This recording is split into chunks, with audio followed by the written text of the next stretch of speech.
Now we're going to use a little bit of what we understand about the end behavior of exponential functions to help us model temperature using exponential functions. So the first thing we're going to do is sort of look into the idea of taking a particular exponential function, adjusting it to get the end behavior that we want.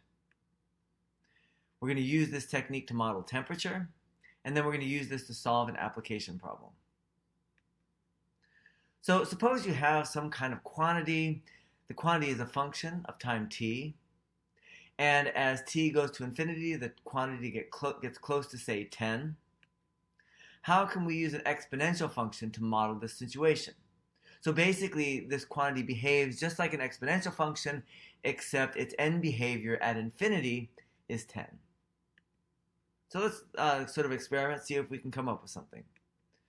So think about what happens to exponential functions as t goes to infinity. If the b part of it is bigger than 1, what happens is, depending on the value of a, our function outputs are either going to go to plus infinity or minus infinity. And there's basically nothing that you can do with plus or minus infinity to get close to 10, so that's not something that's going to work. So if b is between 0 and 1, then we have something that we can work with, because in that case, our f of t's are going to 0. Now, 0 isn't equal to 10, but it's at least something that we can work with to get it adjusted so we can get 10. So let's say we start with some random, f of t equals 3 times 1/2 to the t. So clearly, as t goes to infinity, f of t goes to 0. And so the question is, how can we get an end behavior of 0, make an adjustment so we get an end behavior of 10? Well, what we can do is add 10 to the y-coordinate. If the y-coordinate goes to 0, if we add 10, then that new y-coordinate will go to 10. So we just take 3 times 1/2 to the t plus 10 as our output. So just to check, as t goes to infinity, 3 times 1/2 to the t goes to 0, and then 3 times 1/2 to the t plus 10 goes to, well, 0 plus 10, which equals 10.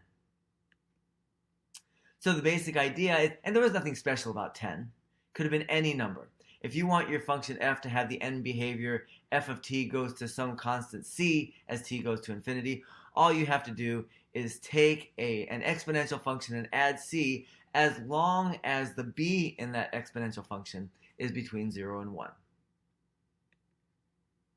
All right, so let's see if we can apply this to a specific temperature situation. So let's imagine pouring a cup of a hot drink and setting it in a room that is 70 degrees. Now, the drink is not going to raise the temperature of the room, so the room is always going to be 70 degrees, but of course the drink is going to get cooler over time. So what's going to happen is the temperature starts out much higher than room temperature. It's very hot after all. And since it's much higher than room temperature, that temperature is going to decrease pretty quickly at first. However, over time, as the temperature gets closer and closer to room temperature, that temperature is going to decrease more and more slowly. And not only that, but if we just sort of leave the cup out there without touching it, over time that temperature is going to get closer and closer to 70 degrees, which means the end behavior of our temperature is going to be 70 degrees.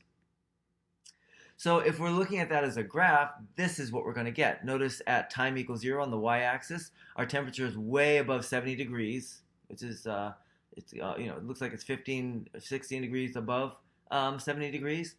And then the temperature is going to decrease quickly at first.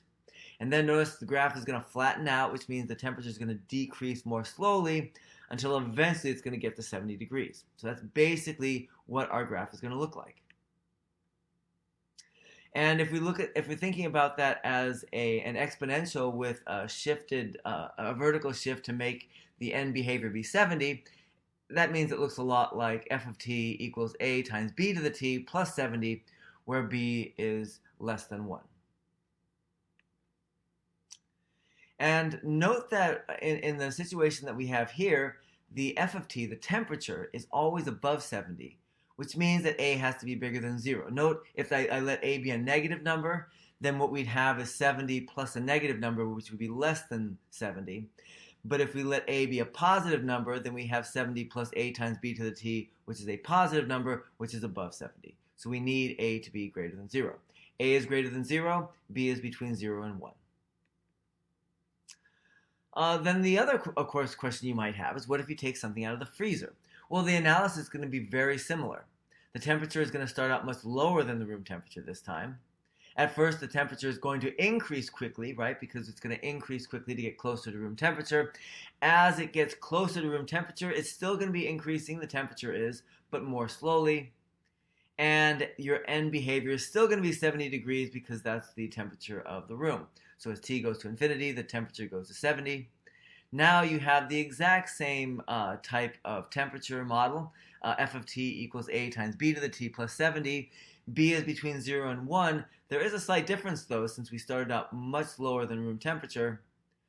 F of t is always going to be below 70 degrees, which means this time our a is going to be less than 0. Because if our a is less than 0, a times b to the t is going to be a negative number. A negative number plus 70 is going to give us a number less than 70. All right, so here's a specific problem for us to work on.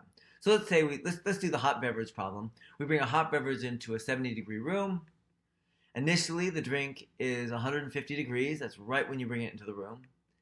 After 3 minutes, the temperature of the drink drops to 120 degrees.